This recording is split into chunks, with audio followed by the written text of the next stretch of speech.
नमस्कार दोस्तों, एक नई वीडियो के साथ आपके सामने उपस्थित हूँ मैं दोबारा।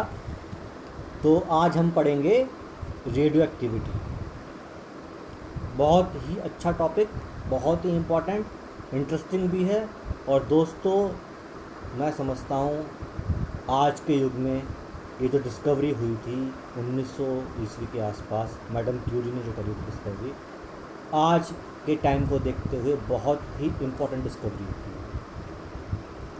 न्यूक्लियर रिएक्टर्स जो बने हैं, न्यूक्लियर पावर, आज जो न्यूक्लियर युद्ध की तरफ देश बढ़ रहे हैं, नॉर्थ कोरिया, अमेरिका, रशिया, सब इसी की देन है। अगर मैडम क्यूरी ना करती आविष्कार इस चीज़ का, तो ये न्यूक्लियर पावर की जो होड़ है ना, वो शुरू ही ना होती। तो इसलिए जानते हैं कि आखिर इस टॉपिक में ऐसी क्या बात है, इसने क्या दे दिया, जिससे कि आज हर देश चाहता है कि वो न्यूक्लियर पावर बने। हर देश चाहता है कि वो न्यूक्लियर पावर बने। ठीक है दोस्तों, चलिए स्टार्ट करते हैं। तो आज जो हम टॉपिक पढ़ेंगे, पहले वो जान लेते हैं।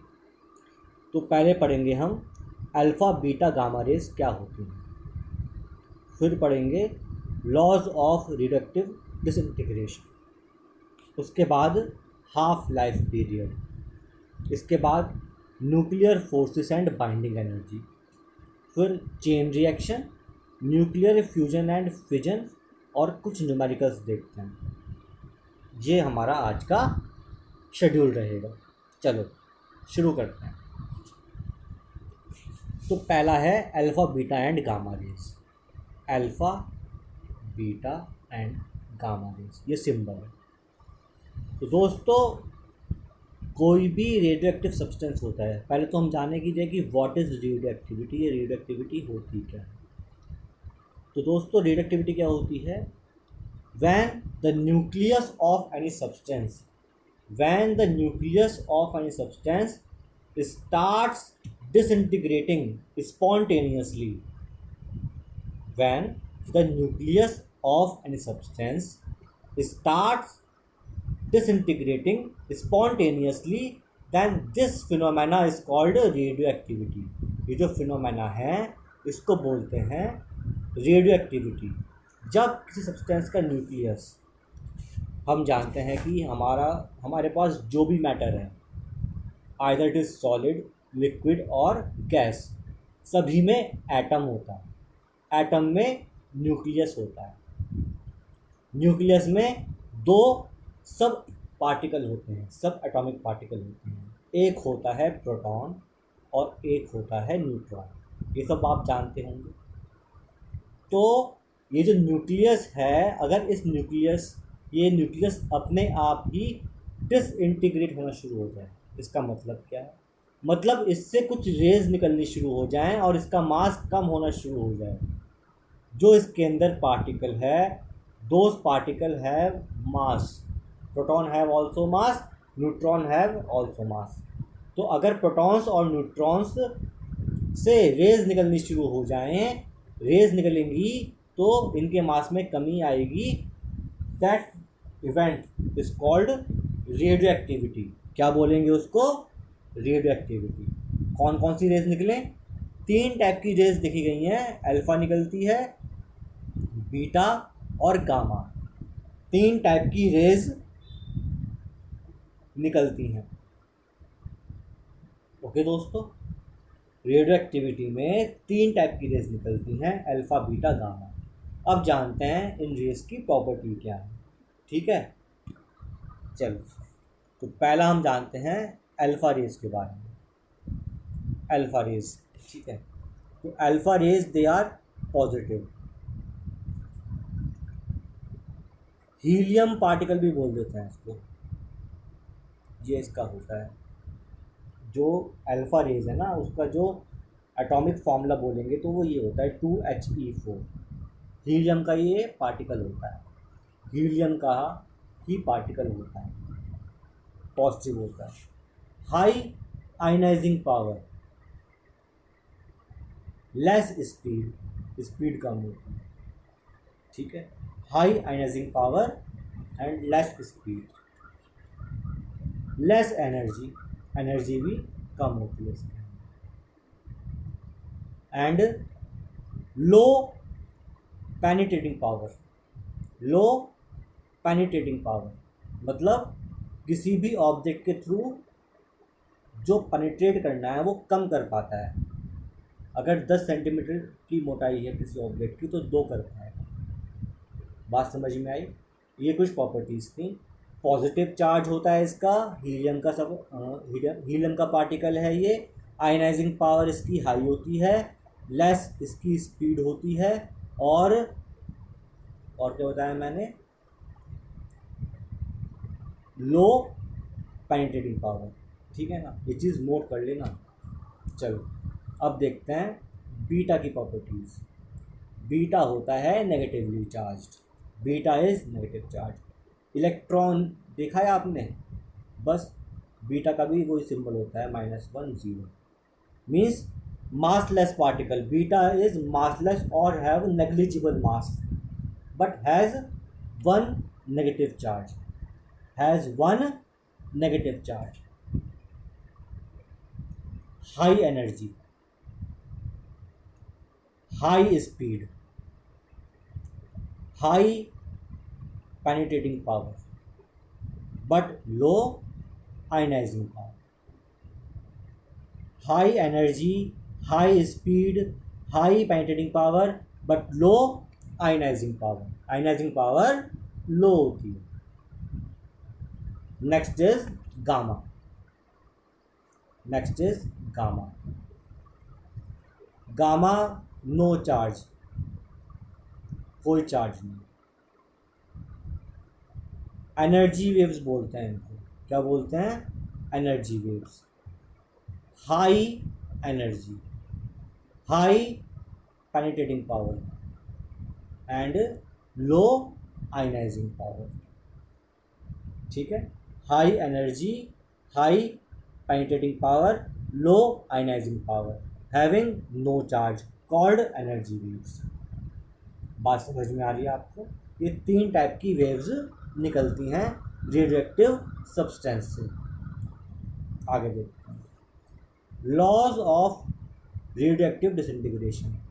तो सोडी नाम के एक साइंटिस्ट थे, उन्होंने लॉज दिए थे ये वाले। उन्होंने क्या कहा था कि कोई भी न्यूक्लियस है, कोई भी न्यूक्लियस है अगर जिससे अल्फा रे निकलती है, कोई भी न्यूक्लियस है उससे अल्फा रे निकलती है, तो एटॉमिक नंबर में 2 कम हो जाएगा और मास नंबर में 4 कम हो जाएगा।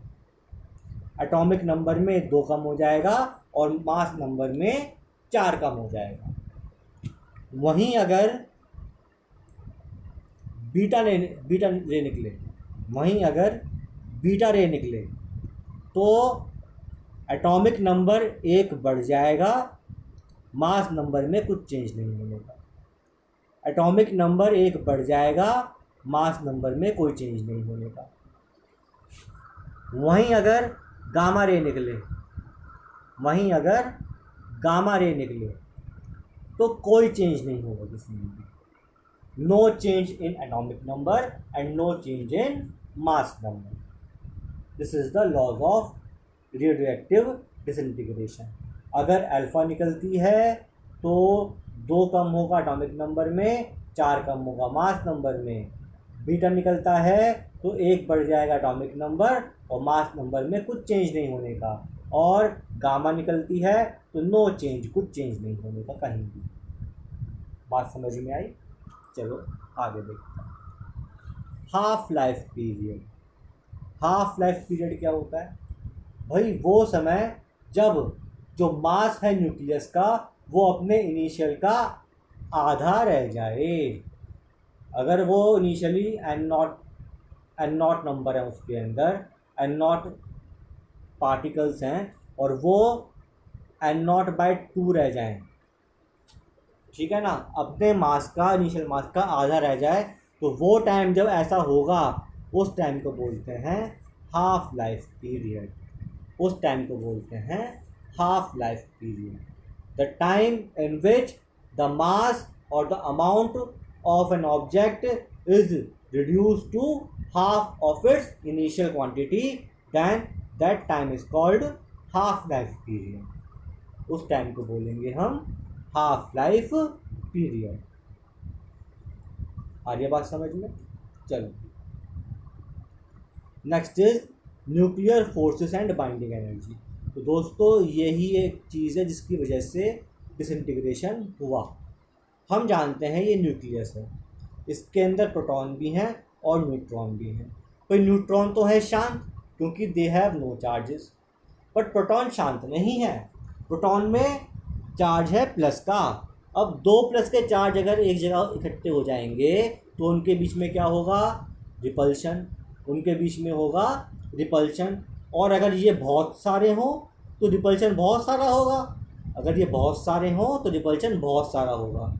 रिपल्शन को रोकने के लिए एक फोर्स चाहिए ना, रिपल्शन को रोकने के लिए एक फोर्स चाहिए ना, जिससे कि ये इसके अंदर बंद रहें। मतलब ये जो फोर्स लग रहा है इसकी वजह से ये बाहर निकल सकते हैं, उनको रोकने के लिए एक बाइंडिंग फोर्स चाहिए। वो जो बाइंडिंग फोर्स है that is called nuclear force, उसको बोलते हैं हम न्यूक्लियर फोर्स। ठीक है। और जो एनर्जी रिक्वायर्ड होगी इनको बांधने, अगर फोर्स लगेगा तो मतलब कि वर्क होगा then there is energy. Force लगेगा तो वर्क होगा, वर्क जहाँ होगा वहाँ एनर्जी होगी। तो जो फोर्स लग रहा है उसके रिस्पेक्ट में जो बाइंडिंग एनर्जी होगी, ठीक है, दैट इज़ कॉल्ड बाइंड करने के लिए जो एनर्जी यूज़ होगी that is called binding energy, उसको बोलेंगे हम बाइंडिंग एनर्जी। बात समझ में आ रही है? ठीक है। ये कितनी होती है, कैसे होती है, इसका डेरिवेशन अलग से है। तो अगर आप चाहते हैं, एक्चुअली ये मैं जो पढ़ा रहा हूँ अभी आपको ये केवल कॉन्सेप्ट बता रहा हूँ कि आखिर ये चीज़ें क्या होती हैं। डेरिवेशन वगैरह कॉम्पिटिटिव एग्ज़ाम में नहीं पूछते, जो बैंक के या फिर जो है एसएससी के एग्ज़ाम्स होते हैं, यूपीएससी में जो फिजिक्स पूछते हैं उनमें डेरिवेशन नहीं पूछते, डेरिवेशन पूछते हैं बोर्ड एग्ज़ाम में। अगर आप बोर्ड एग्ज़ाम के परस्पेक्टिव से वीडियो देख रहे हैं तो देखो, कोई बुराई नहीं है, आपको समझ में आएगा। लेकिन अगर आपको डेरिवेशन भी चाहिए ना तो मुझे आप कमेंट करिए, मैं डेरिवेशन भी ड्रा करके दिखाऊंगा आपको कि आखिर बाइंडिंग एनर्जी कितनी होती है, एस्केप वेलोसिटी कितनी होती है, कब बॉडी एस्केप करती है। ठीक है, ये सब चीज़ें बताई जाएगी उसमें। तो अभी केवल आप ये ध्यान रखिए न्यूक्लियर फोर्स क्या होता है और बाइंडिंग एनर्जी क्या होती है। नेक्स्ट टॉपिक क्या है? Chain reaction. भाई चेन रिएक्शन क्या है? हमने बताया कि न्यूक्लियस है, उससे पार्टिकल निकल गए हैं। तो सपोज इससे एक न्यूट्रॉन निकला, ठीक है, इससे एक न्यूट्रॉन निकला। अब क्या होगा? ये न्यूट्रॉन आगे तीन, इसको और मिल गए एटम, इसने वहाँ टक्कर मारी, उससे और तीन निकले न्यूट्रॉन। ठीक है, मतलब कहने का ये है कि अगर कोई एटम है वो डिसइंटीग्रेट होना शुरू हुआ है तो सब्सटेंस में तो बहुत सारे एटम्स हैं ना, एक के डिसइंटीग्रेशन से जो और सब्सटेंस के अंदर एटम्स हैं वो भी डिसइंटीग्रेट होना शुरू हो जाएंगे। ठीक है, वो भी डिसइंटीग्रेट होना शुरू हो जाएंगे। इसको समझते हैं हम एग्जाम्पल से। देख भाई, सपोज हमारे पास क्या है, एक यूरेनियम का न्यूक्लियस है, यूरेनियम है उसका एक न्यूक्लियस है। ठीक है, इसका एटॉमिक नंबर शायद 92 होता है और 235 के आसपास, एग्जाम्पल ले लेते हैं, इसका मास नंबर। अब मैंने इस पर अल्फ़ा पार्टिकल की बॉम्बार्डमेंट की, अल्फ़ा पार्टिकल की मैंने टक्कर मारी इसमें। जब टक्कर मारी तो ये दो पार्ट में टूट गया, दो पार्ट में टूट गया, एक तो हो गया बेरियम और एक क्रिप्टन, इसमें टूट गया। और तीन न्यूट्रॉन निकले, तीन और अल्फ़ा पार्टिकल निकले, सॉरी, तीन और अल्फ़ा पार्टिकल निकले इसमें। अब ये तीन अल्फ़ा पार्टिकल दोबारा तीन न्यूक्लियस में टक्कर मारेंगे। जब तीन में मारेंगे तो इससे क्या निकलेंगे, फिर तीन निकलेंगे इससे, फिर तीन इससे निकलेंगे, फिर तीन इससे निकलेंगे।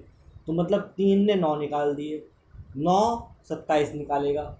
तो चेन बनी नहीं बनी, एक एक पार्टिकल से 3 निकले, 3 से 9 निकले, 9 से 27 निकले एंड सो ऑन। तो ये क्या रिएक्शन रुकेगी? जब तक सब्सटेंस अवेलेबल है ये रिएक्शन चलती रहेगी। जब तक सब्सटेंस अवेलेबल है ये रिएक्शन चलती रहेगी, ऐसी नहीं रुकने की। इसी को बोलते हैं चेन रिएक्शन, इसी को बोलते हैं चेन रिएक्शन। बात समझ में आ रही है? तो चेन रिएक्शन को ही कंट्रोल करने के लिए न्यूक्लियर रिएक्टर लाया गया था। जो हम एटॉम बॉम्ब छोड़ते हैं ना दोस्तों, एटॉम बॉम्ब के अंदर चेन रिएक्शन होती है। एटॉम बॉम्ब जो छोड़ते हैं हम, एटॉम बॉम्ब के अंदर चेन रिएक्शन ही होती है। तो इसलिए ये अनकंट्रोल्ड रिएक्शन होती है, बहुत ज़्यादा डिवास्टेशन होती है। इसलिए न्यूक्लियर रिएक्टर लाया गया। न्यूक्लियर रिएक्टर के अंदर कंट्रोल्ड वे में रिएक्शन होती है, चेन रिएक्शन को कंट्रोल कर लेते हैं न्यूक्लियर रिएक्टर के अंदर। जहाँ पर 3 आगे न्यूट्रॉन निकल रहे थे वहाँ पर केवल 2 एब्जॉर्ब कर लेते हैं और 1 को आगे बढ़ने देते हैं। दोस्तों उसमें हो सकता है कि देखिए न्यूट्रॉन की बॉम्बार्डमेंट कर रहे हो, एक बार देख लेना। लेकिन जो कॉन्सेप्ट है मैंने बता दिया आपको। चेन रिएक्शन में होता क्या है कि एक न्यूक्लियस दे रखा होता है, उसमें बॉम्बार्डमेंट करते हैं, वहाँ से फिर 3 निकलते हैं। ये 3 आगे 3 में टक्कर मारते हैं तो आगे उससे 9 बन जाते हैं और रिएक्शन चलती रहती है। ठीक है, चलो आगे देखते हैं। Next is nuclear fusion and nuclear fusion. दोस्तों अगर 2 स्मॉल न्यूक्लियस हैं, 2 स्मॉल न्यूक्लियस हैं आपस में मिल जाएं और एक बड़ा न्यूक्लियस बना दें और एनर्जी रिलीज़ करें। 2 स्मॉल न्यूक्लियस हैं आपस में मिल जाएं, एक बड़ा न्यूक्लियस बना दें, एनर्जी रिलीज़ करते हैं, उसको बोलते हैं फ्यूजन। क्या बोलते हैं उसको? Nuclear fusion. जो सन की सरफेस पर होता है। सन की सरफेस पे क्या होता है? जो हाइड्रोजन के एलोट्रॉप्स हैं, ठीक है ना, वो आपस में मिलते हैं और एक बड़ा पार्टिकल बनाते हैं। ठीक है, और ये रिएक्शन चलती रहती है। जो बड़ा पार्टिकल है फिर वो टूटता है छोटे में, छोटे फिर मिलते हैं, बड़ा पार्टिकल बनाते हैं और ये रिएक्शन चलती रहती है। इसलिए सन की एनर्जी कभी ख़त्म नहीं होती। Okay, next is nuclear fission. जब कोई बड़ा पार्टिकल है वो 2 स्मॉल न्यूक्लियस में टूट जाता है और एनर्जी रिलीज़ करता है।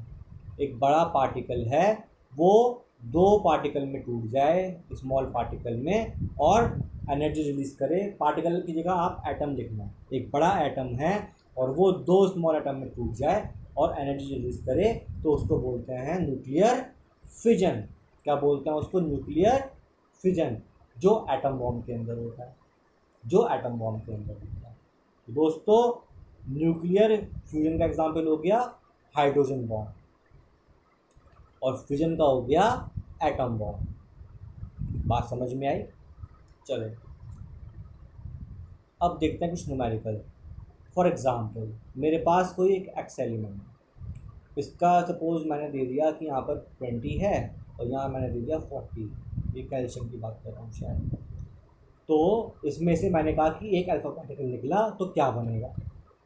सपोज वाई बना, तो अल्फा पार्टिकल निकला 2 इसमें कम हो जाएगा, मतलब 18 यहाँ बचेगा और 4 ऊपर कम होगा, 36 यहाँ बचेगा। तो ये इसका आंसर हो गया। बात समझ में आई? चलो एक और देखते हैं न्यूमेरिकल। मेरे पास एक्स है और यहाँ पर है 20, यहाँ पे 40 और बन के आया वाई। यहाँ पे है सपोज 22 और यहाँ पे है 36। मुझसे पूछा बताओ कितने अल्फ़ा कितने बीटा पार्टिकल निकले।